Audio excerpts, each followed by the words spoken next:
I wasn't planning on doing a video on tubeless setup, but I recently had a flat on the trail, and for some reason, it did not seal. And I was running tubeless, and when I pulled the tire off to throw a tube in, I realized I had pretty much let the sealant dry up. So that made me think I might want to do a video on showing you, one, how easy it is to set up tubeless, and two, how to avoid mistakes that I've made a couple times over the years with tubeless setup. Stick around. A couple specific things you'll need are tubeless ready rims, tire sealant, tubeless valve stem, tubeless ready tires,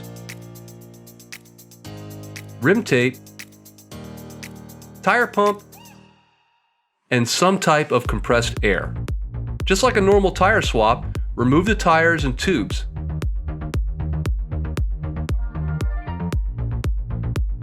Next, determine if you have tubeless rim tape installed.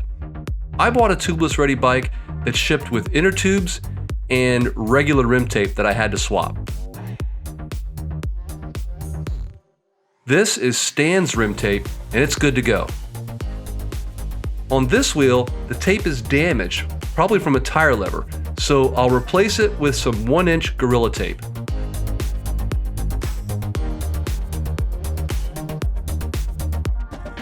I use isopropyl alcohol to completely clean the rim. To apply, locate the valve stem hole and start by covering it by a few inches. Pull tight and keep it centered. Overlap at the end just past the valve stem hole.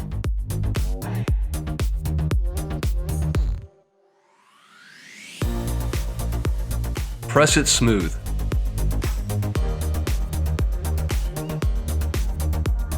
Take a utility knife and press an X into the valve stem hole and install the valve stem with the core removed.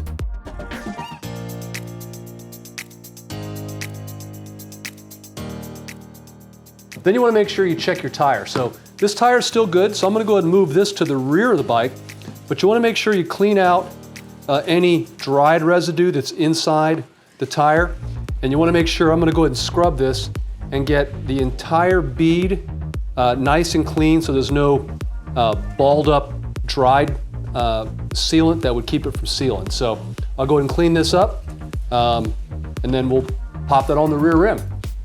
After completely mounting the tire, properly align the logos with your rim for your OCD friends. You can now add the sealant.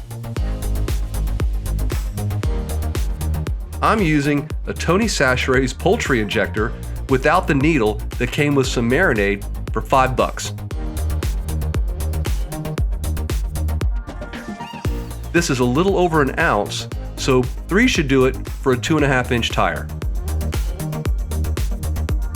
My repeated mistake, neglecting to replenish my sealant.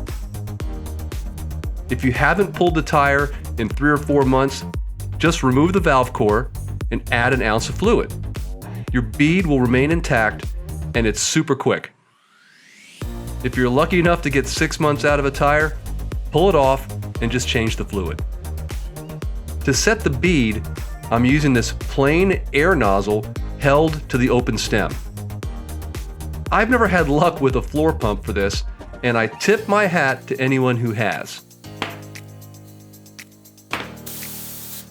Afterwards, the air will rush out, but the bead will stay.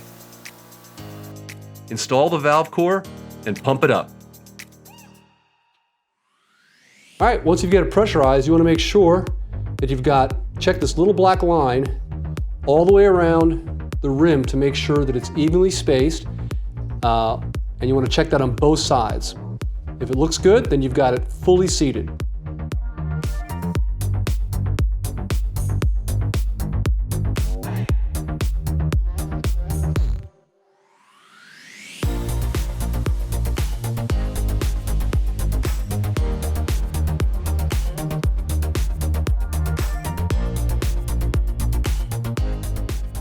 Now, just repeat with the other wheel.